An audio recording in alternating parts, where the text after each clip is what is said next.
What is up, beautiful people? Welcome to episode 15. Snow. And I am Ramon.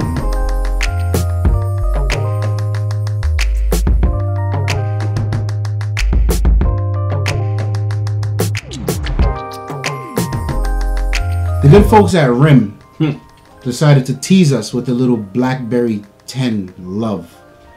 I thought that company folded a long time ago. Yeah, I thought so too. They're still around. They're hanging in. Struggling, but they're hanging in. It looks good. The image. It looks like it had like a leather back.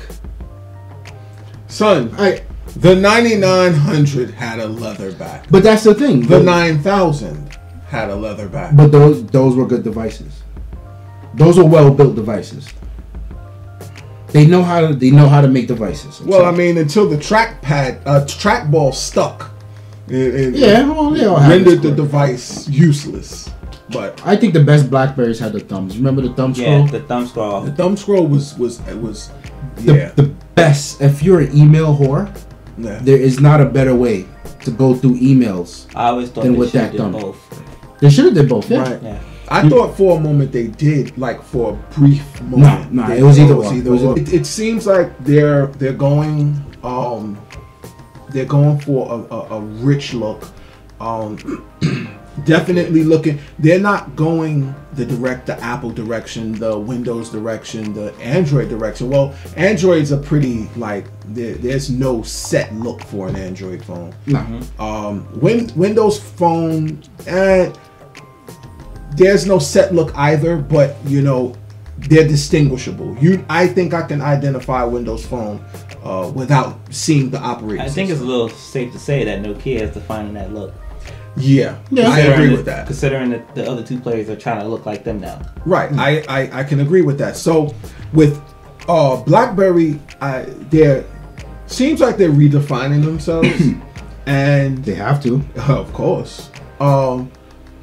I personally could give less than a damn about what the physical device looks like because they never really had a problem with their devices. Right, they're always solid. Right. All right. What the OS will provide, that is solid. Like the look of something is minimal, just like Windows Phone. Right. People didn't care about really what the device looked like.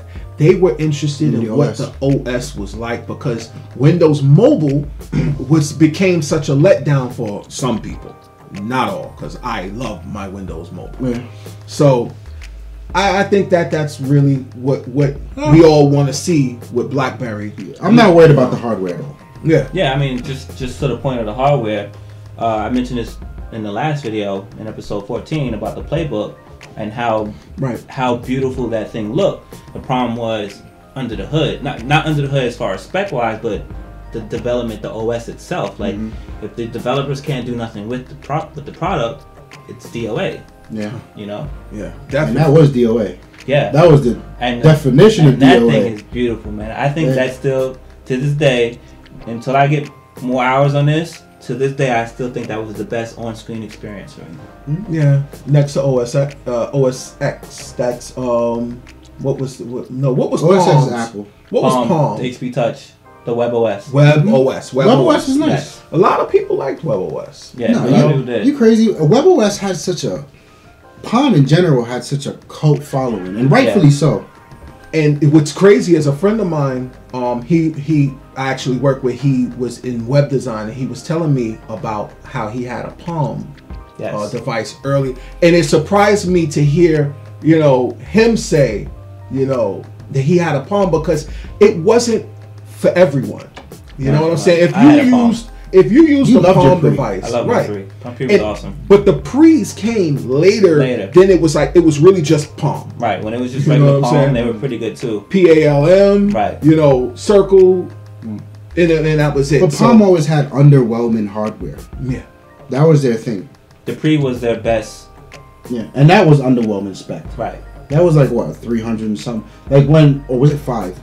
Whatever it was, the process of that thing when they announced it, people were like, "What?" Yeah, but I never laughed. Why? That was a thing. That was. And I had like 10 cards open at one time. That was the Mac OS. You remember Mac cards. OS? Yeah, we spoke about. Yes, we did. Yeah, cards. That notion pretty much came from Palm. Yeah. So, but yeah, the BlackBerry hardware is fine. Not really worried about the hardware. It's the, like Tawann said, it's the experience. It's the OS. Let's see what they do with that. So yeah, it's we hope Apple and their I'm sorry, this is just so funny for me. Apple is rumoring their iPhone 5S already. Yeah. Can I defend it? The Matrix is real, people. The Matrix is real. It is the world that has been pulled over your eyes to blind you from the truth. What truth? That you are a slave, Neo. Can I defend it? What is it? Red or green pill? Red or blue pill? At this point, they merged. Purple pill. It's the purple pill. Can I defend it? Shoot. Go ahead, sir. Business as usual. This is part of Apple's product cycle. There is an initial release and then there's an S. Stupid, speed, whatever it stands for. Sucker is what it stands for. Silly but there is an S. Okay. So, people on 2-year contracts. That's how these things revolve. So if you aren't doing, these are right, not just us, right? Because we're idiots. We own every device that comes out, whenever it comes out, the day of. For those normal people out there, consumers, idiots, fools, whatever you want to call them, they don't jump. There's a 2-year contract, and they hold that phone for 2 years. So if you get the iPhone 5, it's normal that you just don't pay attention to the 5S. Exactly. Likewise, if you get the 4S, then you know the 5 isn't for you, but you've been conditioned to accept that you'll get the 5S when that comes. You know what this sounds like? Treyarch and Infinity Ward. Yes. Yeah, because there is a Black Ops following, and then there's a Call of Duty Modern Warfare following. But is it safe to say that, like, much with that comparison, that there is a group of people that are S people, and there's a group of people that are non-S people? No. That is the difference. There's just it's that contract. Yeah. It's that contract that's whole. But the scary part about it all is the contract notion is the 2-year contract notion is what places people in the S category and the non-S category. But if they can, they'll 4S owners didn't get the 5, felt like it was a waste of time. Same thing, upgraded, got the same stuff. iPhone 5 XL. Right. Yes. iPhone 5S is where now, okay, the 4S people are going to say, okay, I'll go and buy the 5S because you know what? The 5, I have to stay trendy. I have an open contract. Yes. Because 2 years would have passed, or 2 cycles, we'll call it. So now I can get the 5S and not feel like a jackass. Is there any specs on the 5? I know it's all rumor and speculation, but is there any leak? They're saying it's going to come with a Super HD display. We don't know what that means. I think I do. I know what that means because I had a Super HD device. But I don't think it. I think that's what they're just calling it. So in the last video, I said about how we've all just been, supposed to make phones thinner and smaller, and now we're getting bigger and thicker again. Okay. So for me, the reason to validate a 5S and not a 6 is, it's 16:9 ratio on that slim ass phone, but now you gotta make it thicker. Okay. Because now you gotta give it more real estate for the scalable apps with the iPad. Okay. Which has more real estate, and technically, from a user experience, the 4S and the 4 had more real estate to play with on the apps. Yeah. From left to right when you're holding it correctly. Yeah. Right. So the aspect ratio on the iPhone 5 annoys me.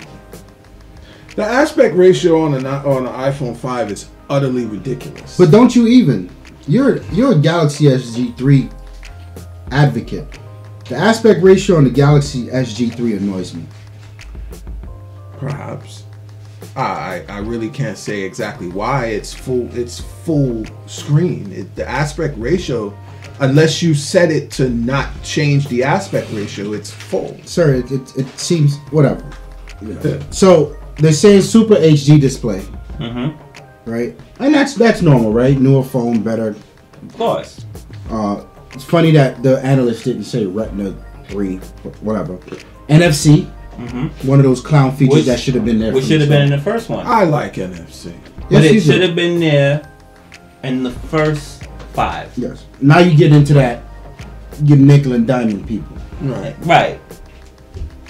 Okay. And don't get it confused. Shout out to Jason. Don't get it confused, because we're looking out for you.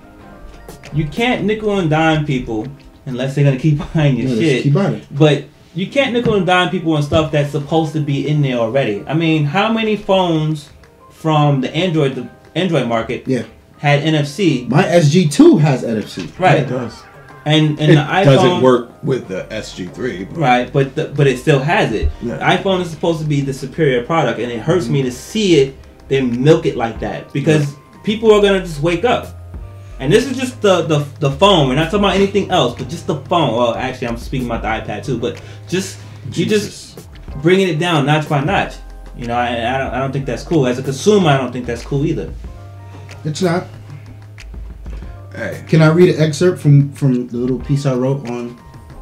By all means. It says here, Apple is intended to kill you to death with incremental releases until you can't take it anymore. I think the public really can't take it anymore already. Yeah. All right. So last part of it before we get off the speculation train. This is the big part. Oh Lord. 8 colors. 8 rumored colors for the iPhone 5. So. Oh, this is. Sorry. Can I? Sure. Please. So, allow me to take. He doesn't like this, but I'm gonna take this case off my device. Why is it? What? See, why is it in the case? Because I preserve. You know, I do. White Nokia Lumia, red Nokia Lumia. There's a gray one, there's a blue one, a black one, a yellow one. Now, people say, oh, Nokia Lumia, all these colors, it's fruity, oh, whatever the case may be. Here comes Apple. Genius. Like the bar. Genius. You know what this reminds me of? This is like Facebook all over again. Monkey see, monkey do. But you won't know because you're so caught up. You're locked into your world. You don't even know what's exactly. And this is why we at Lifestyles Defined set ourselves apart from everyone else. Yeah. Because we're not just going to tell you about something and say, okay, this is the end all. We explain why perhaps you should go with this route, why you should go that route. We don't say your iPhone is bad because it's an iPhone. It's good or bad because of specific reasons. I think the most problem people have with the way we do it is just the tone. They don't appreciate the tone. Oh, I'm so sorry. I'll start talking to you like this. We don't mean to dishearten you. Can I offer up a bit of insight, if you will? There's an analogy. Pressure bust pipes. Yeah. So when you've climaxed until you can't climax anymore, and or your innovator have died, rest his soul, Mr. Jobs, and you've nowhere to go, what is the one thing you can do to any consumer product that'll sell it all over again?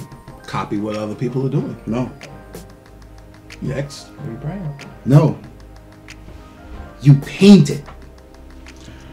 You paint it. Repackage. You paint it. Yeah. Paint it.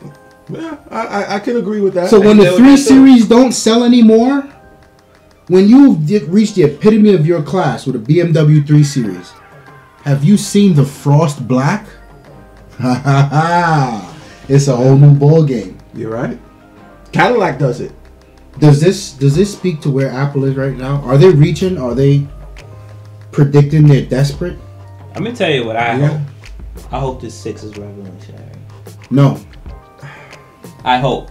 you know, scary enough is I don't think it will be. No, and we've seen that. The problem is, I don't believe the 5S is going to be released the same time the 5 was. I believe they're going to go back to June with the release date of the 5S, because they're in such I'm going to say, and I might be reaching with this, I think they're in a dire strait at this moment, that they need something to make people say, yo, all right, yes, Apple all over. It was iOS 6. Apple. It was supposed to be iOS 6. And it wasn't. It wasn't. It wasn't. So that's what we're having. That's the problem that's going on here. But what are we gonna do? I mean, we'll definitely keep everyone posted on what this news about the 5S, the 5 stupid, 5 silly, 5 small, 5 big. iPhone 6, y'all. Be on the lookout for that one. So now, Instagram, there's this beef. This like East Coast, West Coast in the tech world. Biggie, Tupac. Instagram versus Twitter. That's what it is. It's going down right now. It's Biggie versus Tupac. It's an election.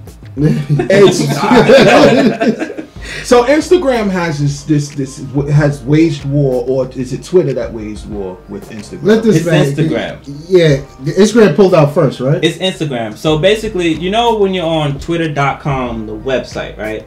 And you scroll down your feed and there's rich media content. Rich media content is pictures and video. And for a short time, audio as well. Right. You'll get like a preview of it, right? You won't see the full image. It might have cropped it a little way, which is starting to be a little problem between Instagram and Twitter originally. And you can basically see the image without clicking out of Twitter. Mm-hmm. And same thing with its apps. So Instagram decides to change the strategy and be like, you know what? We're going to cut that API. We no longer want our images to preview in Twitter. Right. We want that link to click out to our new experience, which is Instagram.com, because now they activate. I'm sure you know they activated profiles. But really, yes. But if they never got the click, they can't measure their reach. Right. I feel like that's a valid point.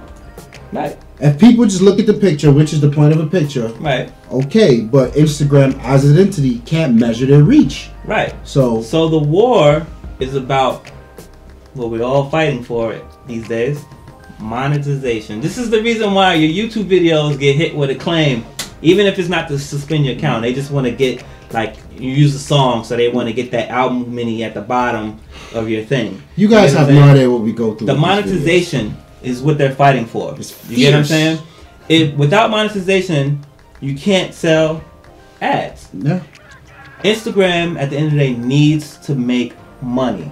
And they have not been doing so. And Instagram is still Facebook. So Facebook wants to make some money based on that product. Twitter can make money.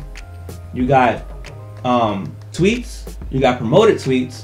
You have special things you can do, like you've seen on the World Cup, the NFL, the All-Star Game. Right. You know, you have all these things that you can do with Instagram's got nothing established. You can't do none of that with Instagram. You have to do... there are some ways that people who can use and manipulate Instagram in such a way for your company, but Instagram won't make that money. Right. You know what I'm saying? So this is their attempt to get some money by having you come to Instagram.com where you see the image and you might start seeing an ad, 1 or 2 ads, and this will also allow them to open up further to a deeper fully experience. Blown, right? Social, because right now that is still pretty premature. Yeah, you can't even at this point, making money wise, I would be, and I could be wrong. But this is I work on the web. TwitPic.com made more money than Instagram if we're excluding Facebook buying them out, because on TwitPic.com you serve ads. Right. You get what I'm saying? So where was Instagram making their money? So do you think that the supposed Instagram versus Twitter beef has more to do with the fact that Instagram is actually a Facebook, company, more so than just Instagram itself? I think so. I really do. I truly believe that. As much as I don't want to, but it has to be, because Instagram and Twitter played nice for such a long time. Hell, even Twitter and Tumblr plays nice. That's true. You get what I'm saying? And Facebook has done the remarkable job of years, and not to mention that Twitter may have been in the bid to buy Instagram at one point, which would have been perfect too. I think it would have made more sense too. Right. So Facebook is the one who keeps, like we just said with Apple, like they're stealing features from other stuff slowly but surely, and then they implement it into their thing. Sidebar: the last year of Facebook updates came from Google Plus. I mean, I know that. And I you refuse know to that. use Google Plus. Right. And I know better, and I still refuse to use Google Right. Plus. And yeah, it's kind of like a washover thing. But it's like, okay, we see what you're doing, we're going to take it and do it better. Why do you think Foursquare is not here no more? Yeah, they here, but they're not here. Yeah. Because Facebook killed all that. And then Instagram has it in there too, which came from Facebook. Which kind of made sense, although TwitPic was already doing that before. You get what I'm saying? So, but it's coming full circle now, because we couldn't understand. There was so many speculations why Facebook bought Instagram in the first place. They're gonna become one and the same. And it's like, you know what? Now we see why. Make that ad money, make that mobile revenue money. Like, and here, this is what it is. Mobile advertisement is the thing. It's huge. You got to figure it out now. But here's more dirt, more insult to injury. Twitter released today, so update your app, your official Twitter app, that you can do filters now. Instagram-like filters on your Twitter photos, and from your apps, I believe they removed the other options like TwitPic and YFrog and all that. So now it's just those services. Now it's just Twitter, and I really don't like how Twitter handles that. But now it's just Twitter, so hopefully they make an update to their website too. That was coming for a while because they changed the infrastructure. They had their whole Twitter photo album that they put in place like 2 months ago. Right, and then they did some weird stuff with the gallery though, so now it's kind of hard to get to. But at the same time, it's a work in progress. Like, you should see it coming. Yeah. And it's going to be interesting to see how this pans out from this point on. And Instagram went and did hashtags. Well, the hashtags, which is how people market the hell out of their business on Instagram. Let me tell you. Yeah. Without a hashtag, you're not being seen. Yeah, it works. It works. So because people are looking for the hashtag, but that's because they're already trained from Twitter. So when Twitter acknowledges the Instagram hash, this is why I was saying this is why it's such a big thing. And the act. Because the mentions, which they fixed that problem. Right. The mentions carry over. They fixed the mentions thing, and now you got the hashtag that works on both platforms. So when someone posts from Instagram to Twitter, if you're a hashtag searcher, you're going to see that, and you're going to see the Instagram link. But now, pulling it back to full circle, you don't see that preview. So now you got to click through, and then when you click through, you like the image, and you may follow on Instagram. Do you think Facebook's going to do hashtagging this time? They're the only ones that don't, because Google Plus does. They better not do it. They better not do hashtags. Okay. I can see my mom hashtagging everything. I mean, I've seen people hashtag on Facebook, and but that's because we post both ways. Right. But and I let it slide. But they better not do it. But people, see, here's the thing: a lot of people don't even understand the ideology behind hashtags. Right. They think it's something cool to say, like hashtag tired. Do you know what that means? Like, no. It makes it a searchable item. Right. That's why we hashtag. Because Facebook search sucks. Yes, it does. Pretty much. You can't. I like the Bing integration, but yes, you do. Search within Facebook from search engine sucks. It's terrible. So anyway, there's a real war going on right here. I don't know who's gonna win. I use both. I'm a social networking horse. I'm gonna go with Instagram solely for the Facebook the back end of Instagram is Facebook. So I'm gonna go with Instagram winning. Twitter is big in essence, but it's just not Facebook big. No, son. Twitter is more valuable to companies than Facebook. It is, but Facebook. Listen, it's either you're going to go the giant, what is it, versus the little guy. Twitter's a giant, son. Twitter is a giant. Son, believe you me, Twitter is its own giant. Sir, this what is his name? That owner, Zuckerberg. That Zuckerberg, he is MFer. No, he's a monster. But Zuckerberg angles things at you and your friends. Twitter is the rest of the world. But see, here's the thing about the Twitter dynamic, and this is it from the get-go, and this is why Facebook is becoming more and more annoying. Twitter is simplified. It is. Facebook increasingly get difficult. It does. You had a fit with that last update.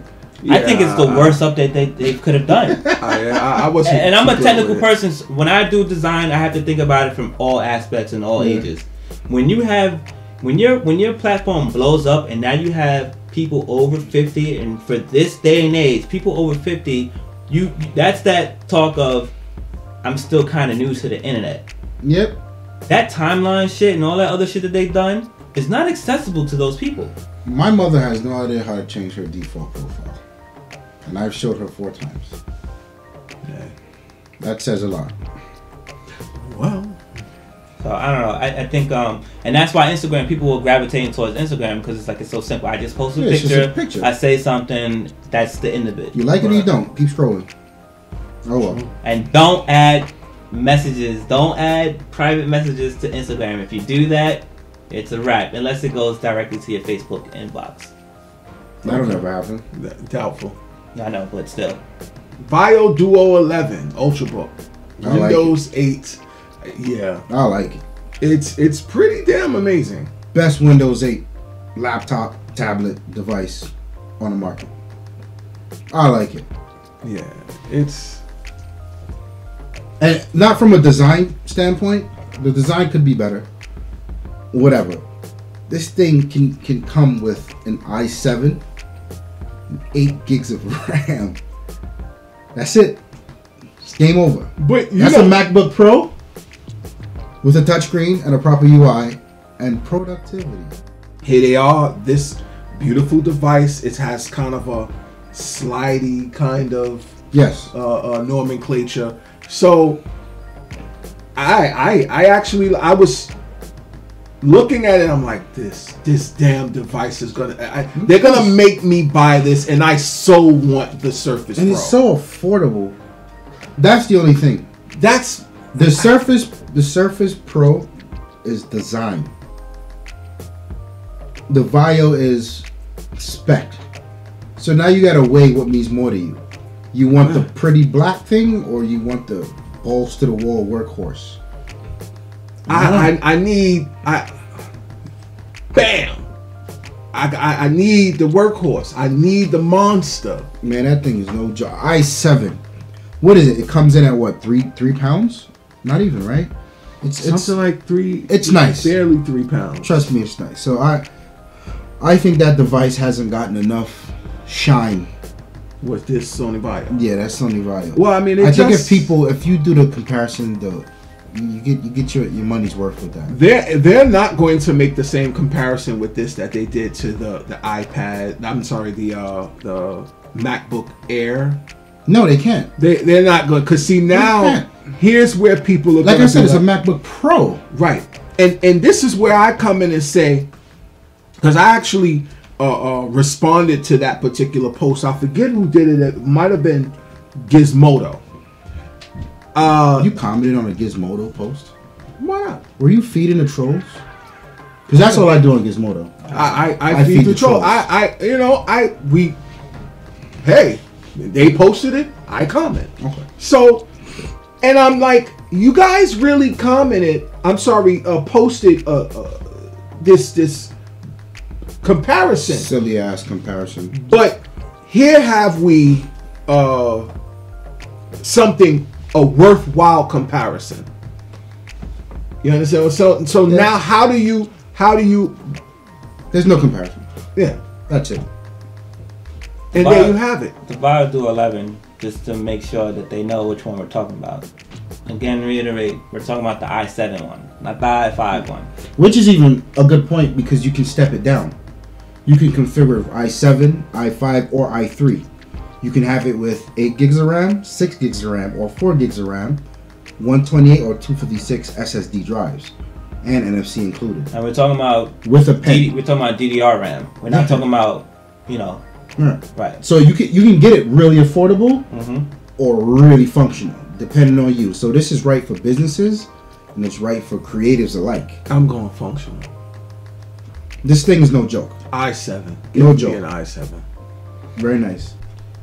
This is perfect for this year. If you have to get into it this year and you can't wait, I mean, there is a good reason to wait with the Pro. You get what I'm saying? There's still a good reason to wait, but if you are a fan of, you know, Ultrabooks and you're looking to get one, and it has to happen now, this is a great opportunity to jump on this. But you said Ultrabook. This thing's not even an Ultrabook when you spec it at the I mean, when you spec it like that, but that's what the Ultrabook wants to be. True. That was the goal, right? Right. That's what the Ultrabook wants to be. True. And not tack on a $2,500 price. Very true. Because that's the problem. At this point, what are we missing? A GPU. That's it. Pretty much. So they sacrifice a GPU. Yeah. And I mean, if you're gonna game on it like that, then it should still do a little something. You don't want any Ultrabook period. Right. If you're gonna game. Yeah, I mean, I can't see anybody. I can't see gaming on it all. You can get some nice, simple, you know, probably. You can play the Windows 8 games. Sim, whatever's on the Windows 8 store. Right. It'll be fun. You wouldn't push anything that's going to require like an NVIDIA thing, but you know. Anything with DirectX, you're screwed. Just throwing it out. But the Sony, it's a win. It's definitely deserves a look over for people on the market. No matter the price point, this thing can suffice. YouTube has this new layout. I obviously have not been privy to this update. Somehow I'm sure YouTube guys are. You know, they feel that I don't use my YouTube account enough with all the videos that I post and share and comment on.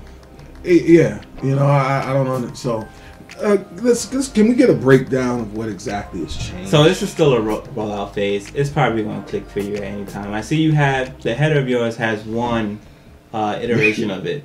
This is the confusion part. The one you're running on right now is where they tried to add the Google Plus thing to it, which to me didn't really work out.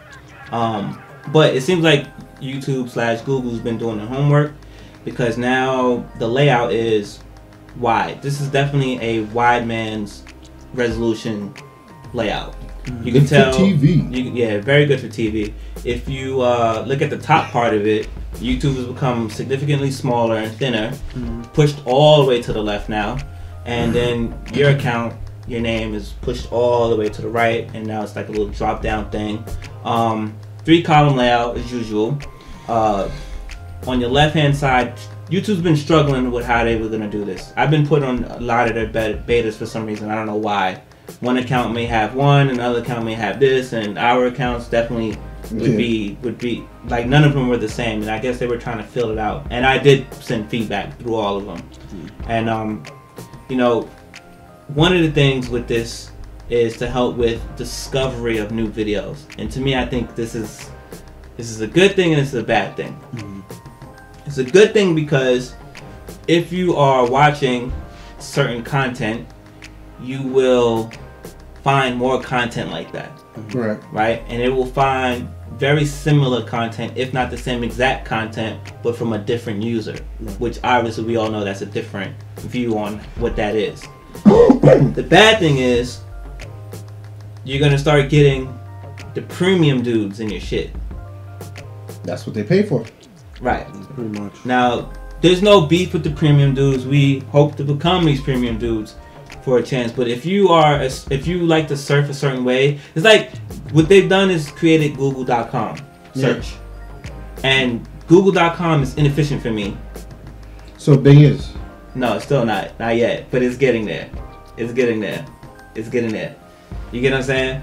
But like the stuff that you actually want when you want to search for is now they've already done that. They made the super channels come to the top. In a couple of previous YouTube layouts, you'd see all these discovery channels, which would take you to these dudes who's been popping for a while, and you don't really discover that new person that you may be subscribed to these dudes already.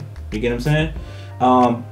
Getting back to the 3-column layout on the left side, which kind of was a well-needed adjustment because people kept losing their subscriptions, and they've never really dealt with this directly. I think this is their best attempt at it. I still think they need to go to Google Reader route, but that's me as a techie. I understand that the general public won't know how to work that because they're probably not using Google Reader. They probably don't even know what RSS feeds are. A lot of people don't, because the last time I said, well, my RSS feed has X, Y, and Z to somebody, they were like, right. And that was it. You know, I'm like, you need to use Google Reader. Google what? Right. Yeah. Just YouTube. I like it though. Like the overall the color scheme's very minimalistic. I like it. Mm-hmm. That's what I noticed. So, I mean, like on the left side, right? If you go, say, if you have 5 channels that you always go and you always watch their content, right? And then there might be 10 to 15 that might post once in a blue. It seems that on the subscription side of the homepage, once you're logged in, it keeps track of that. So you can click on their name and then they'll appear in the body feed. Mm-hmm. And then you can sort by, uploads only or activity.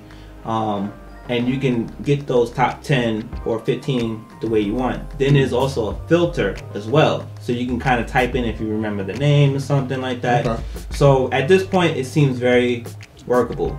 You don't think it's too much? I think that it will be, but at this stage, this is still workable in the front page. Okay. Where I have the problem is one level in when I'm watching a video. Yeah, things are dramatically different there. So the biggest thing is how it's still a 3-column thing, and before it was a 2-column. You had your YouTube video here, and then you had the recent or whatever that is, like videos, right, which YouTube started tinkering with too, right? But now if you pay attention, on the left side of your screen there's these 2 little tabs. Mm-hmm. Now the tabs is either going to be like your running nav, which mirrors the stuff from your front page, or it's going to be more from that user.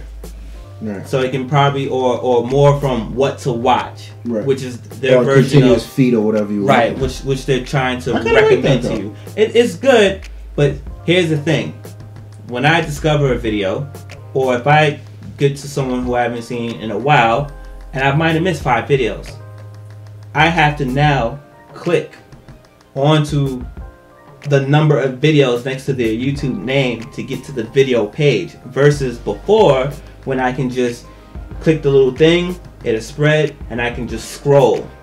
I got you. To the last video. And this is a feature that I loved once they implemented it. Yeah. And now that's gone. What really looks cool though is the playlist feature. It looks more iconic now. Before it was kind of like you had the playlist that ran this regular YouTube video, and then it had that little crap at the bottom, which to me, I hate that thing, so I always come out of it. Right, because it auto played. I mean, but you could have took it off, but it was just the way that it was displayed. Like, it just didn't feel right. But now with the new YouTube player at hand, the new design of the YouTube player, when you put it with the playlist, it just looks good at the top of the screen. It looks really good. Yeah. But then here's, like I was saying before, users might not get it. So, and one of the cool things, and still could be a little confusing, it's a pull and take. So you have the about, the share, the add to, and all this stuff. So in the share function, previously you had the ability to grab the time code, the HD link, and the long link. The long link, right. The long link is missing, HD code is missing, but they kept the start at, right? Embed is still the same way. You might have lost 1 or 2 aspect ratios, but it's for the better. Mm-hmm. You can still email, but then they also incorporated the way to jump into the Hangout. Yeah. So I like Hangout. Hangout is cool. Now the avatars, which this is going to be the funniest thing once people discover this, but now you can have animations inside your avatars. Mm-hmm. So the comments section looks a little better in a way.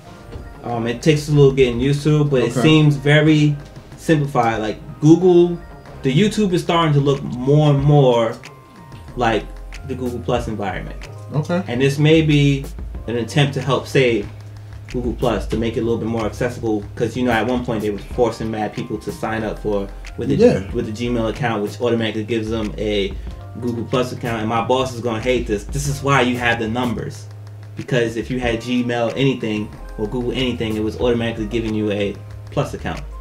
Microsoft did that at the end of the world. Yeah. So you know, for the most part, it's a nice look.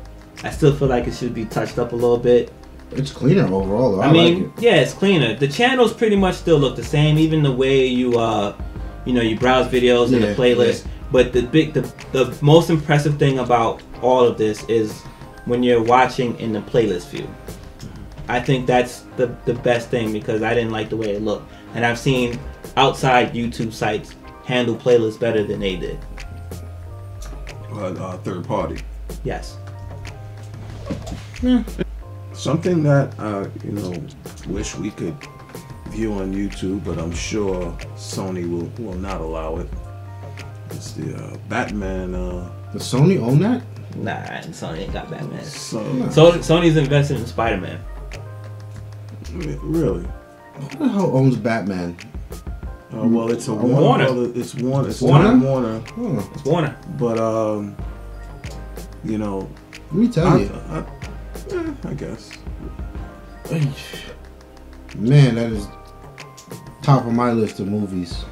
Yeah. Top of my list. We're talking about Dark Knight Rises, which just released on Blu-ray. There's the trilogy, and of course, if you have the prior two movies, you can buy just the Dark Knight Rises. I mean, you saw us before, we spoke on it. Very good movie. I don't have it, yet on Blu-ray, but What are you doing with your life, sir? Well, after having seen it in the movies, we did see it like twice, right? Well, you guys, I saw it 3 times. I haven't seen it yet, so what? There was. But I bet you saw Spider-Man. That's different. You know why I seen Spider-Man. That's different. You know why I seen Spider-Man. Whatever, man. As I asked me if I seen the Resident Evil movie. Like, you know why I seen the Resident Evil movie. It wasn't bad. It wasn't. I fell asleep. So, it was a great movie. It makes a better Sunday afternoon movie than it did in the theaters. It was long as hell. Makes a great everyday movie, like right around 4:00. When the kids start rolling in. And you trying to drown out the sound of young, youthful chatter. You put the Batman on. That's good. It's good. And it was, what is the name of this guy who played Bane? Anybody? Oh, he did a really good job, man. He did an awesome good job. Hey, you know what I like about Christopher Nolan? He has a knack for making you love villains. Yeah. That doesn't happen. You love the Joker. I love the Joker. You know what's funny? That's part of the world. That's part of the trend today, anyway. You love the villain. Yeah. Everyone loves Apple. Well, is Apple in fact the villain? Hipster villain. I didn't know that Heath Ledger was in 10 Things I Hate About You. Yes. Yeah. Which is one of my favorite movies of all time. I will admit that. I will admit it on camera along with you. Mm-hmm. I did not know that was Heath Ledger. So yeah, I've been a long time fan of Heath Ledger. But that guy Bane, man, that's villain of the century. Yeah, that's villain of the century. It was. I loved his character so much. A friend of ours from Jersey, that man pushes the Ford Mustang. Wow. He actually, I don't know how he found the mask, but he got the Bane mask. Mm-hmm. He got the cost. He has the vest. Yeah, and he actually worked out for Halloween, up until Halloween, and with the Bane, with the whole Bane look. I was like, that is awesome. Yeah. That is awesome. I need that mask. Can we find that mask? I need that mask. We could probably find that one. That's probably one of the best one-liners I've ever heard in the movie. And he said, if I take that mask off, will it be painful? For you. It was an awesome movie. So it's a buy. Yeah, definitely go. It's everywhere now. I actually saw it in not Walmart, Man, Walgreens. I saw it in Target. Oh, we need to call somebody out though. So we're supposed to have a straight up review of that, right? Yeah, Neff did it. He did it? Yeah, it's up there. Yeah. Okay, Neff kept his word. Oh, yeah. He said he was going to do it. He did it. He wasn't lying. That joint he was up like 11 hours doing that review. He wasn't playing. Nice. He watched it like twice, the whole 9. We'll so link it he hadn't seen it in the movie. No, he's seen it. He's seen it. He just wanted to do a specific Blu-ray review because of the extras and everything that were on it. So he just wanted to get all the extras out the way. So I'll put the link in the show notes. You check it out. Yeah, definitely. So, it's like I said, it's Christmas time holiday. Go out there, get the Batman Dark Knight Rises. Again, great movie. Of course, some people complained about it being too long, but you know what? When you are trying to tell a story, no one complains about a book being too long, so don't complain about a movie being too long. Go get it. Watch it. Love it. I loved it. I loved it. I mean, when a movie does numbers, and the general public is saying it's good, it's rewarding when you sit through the entire thing. Yeah. I can tell you right now, I wasn't old enough to be taken to the movie theaters to see Casino, which was like a 4-hour movie or something like that. Yeah. But when I got the chance to see it at home on Great VHS, Great. I mean, I don't know if I probably could have sat there, but then I do feel like I could have in the theater. Mm-hmm. I didn't see Titanic in the theater either, but I enjoyed every minute of it. And Lord of the Rings, But that's how I rate movies. Like some of them, like you always hear me say it wasn't a great theater movie. Right. Like what was it? The Skyfall. Right. I love that movie to death. That's on my top 10, but it's not a great theater movie because it's too goddamn long. It's too long. Like my left cheek, how much times can you switch ass cheeks during a movie theater? When I forget how long we've been actually in the movie theater sitting there watching it, that's when I know it's good. The writing, right? The storytelling is just none of them are as bad as Transformers. Watch your effing mouth, sir. Transformers is 4 hours of my life with nonsense. Transformers, listen, to briefly speak on long, drawn-out movies, sci-fi movies shouldn't be that long. So I can agree with you with Transformers being a bit too long. On top of that, being the Transformer buff that I am, they ventured into topics that you shouldn't have touched. Okay? Because even though it's its own universe, Transformers is no longer Marvel, but Transformers had separate universes. Spider-Man has separate universes. Everything has separate universes. So so it sucked. I understand the direction they went, but it was long. It was a long movie. It was too long. I actually fell asleep on it at home. But I fall asleep on Transformers pretty regularly. Oh, but that's what makes a Sunday. I'm sorry. You fall asleep on a movie. You wake up. You rewind back. Listen, play it again. You keep playing. Pix 11 when they used to have the futuristic thing, and they show you the dude walking through the tunnels. The future, y'all used to watch the little Sunday movies. No, on Channel 11. Yeah, Channel 11. That's when they used to do that back in the days. I forget what they used to call it, but if you fall asleep in a movie, it's gonna end up on that circuit pretty soon. I'm telling you, it's going to end up on that circuit pretty soon. I'm sure Fox had a Transformers viewing on Sunday. Well, garbage movies. I can't look. It's a great movie. But Transformers conflict of interest with Cletus. And Transformers 4. Top 5. Transformers 4. So they never actually stopped transforming. No. Well, hold on. We're going way off topic. Yeah. I want to know about this poster that was with the Blu-ray. What poster? Is it a poster or was it a trailer? Superman. Because the day the Blu-ray released, and I haven't been to the movie theaters in a while. We should call Neff and find out. And we'll just link to the review. I'll go watch the review. I'm going to talk briefly about the new Jordan 28s. I already know what he's going to say. I'm not sure, Snow, if you've seen them. I don't really care. He's not a fashion guy, Look, check out my post on the Jordan 28s. My really best answer for that is, why the fuck did you do that? Why? I know, like, where they were going with the Jordan 28s. It's a ball sneaker. you know, we get it. But to do something that was done before, that, excuse me, in my own personal opinion, wasn't really a great shoe with the Zoom glove type sneaker. They're recycling things. That's really what they're doing. Really? Yeah. Jordan? Of course, retro. Recycle what, sir? What grounds do you have? Everything in the world is recycled. You know, not just garbage anymore. So the synopsis are they're hideous. Pretty much. They're pretty, but you know what? I need it in hand. So I'll probably have them in hand. Maybe we'll do it in store someplace. I am not going anywhere. When did they come out? Sometime I believe in February. Some around. So it's gonna be cold.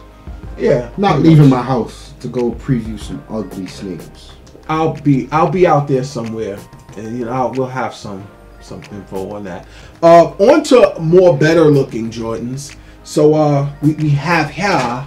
So there's good looking Jordans. There are good looking Jordans. How long has this been retired for? These? No, how long has he been retired? What? 8-7 years now. I just want to make sure. So are you implying you want a pair of Air Shacks? Yeah. Some Shack Foos? What we have here is what do you have there, sir? The Jordan 9s, which were actually just released a day ago. And those are hideous as well. These are actually not my size. I'm got a fairly sizable foot. Are you insecure, sir? No, not at all. Why did you have to mention your size? Well, I didn't mention my size. You said they're not your size. Well, they're not my size. So they are hideous then. But they're not. These are actually. You don't like these? No. Well, They look like pajama shoes, like ninja shoes. Whoa, the ninja way, sir. Ninja way. What number are those? These are the 9s. How Gum sole long bottom. was the originals? The originals were actually released in 1994. Okay. Really? That long ago? Yeah. These were released retro in 1999. Yeah, I thought that was the original release. No, that was the retro release. These with a couple of other OG. 94. Where were we? We were like in junior. I was in elementary. I was in high school. 94. Wow. I was either I actually 5th grade or 6th grade, depending on. I was graduating. part of I the was scale. in Barbados. Wow. So I had a pair of travel fox. Oh, yes, he did. So, it looks like they might have changed. I don't recall the gum sole bottom. No, those are retro. those so are I think that's a new feature to because the they were a solid. They were a solid black. Right. It was. Yeah. It was. It was solid black. So, not a bad sneaker. I can't say that I will or won't get it. You know, I guess it depends on how I feel tomorrow. But I am doubting that I'll get it. There's better sneakers coming out soon that we will have featured on Lifestyles Defined. Stay tuned. That will be the Stealth foam posits and the breads. That's the Air Jordan 11 patent leather breads. And there's something else coming out. No, actually that's it with sneakers. Is there a reason they call them breads? I really can't figure out why exactly they're calling them the breads. But every Christmas day releases a bread. Well, not the. Is it a color combination? I think it's the white, red and black, right? Is that something I to do with it? I think it's just black and red. It's the black and red. That's an assumption, but I'm probably right. That's usually what they do. But yeah, every Saturday before Christmas, provided Christmas falls whenever it does, they've been releasing Air Jordan 11s. So I mean, they're doing that again this year. I was hoping they would drop the Columbia, the all white with the Columbia blue sole and the Columbia blue accents. They didn't. So I mean, other than that, you know, again, stay tuned. We'll have more sneakers featured, and looks like that's the wrap this time around. Yeah. Any last? Check out Ignorant Gamers. We wrapped up the VGA 2012 awards. Sure did. So pretty accurate on a few of those predictions too. Some of them are accurate, yeah. Yeah, we got them pretty good. Okay. My name is Snow. I am Ramon. Tawann, not the country. Peace. Peace. Hey everybody, it's your girl Tiana D, and check out lifestylesdefined.com where you can find everything you've ever loved.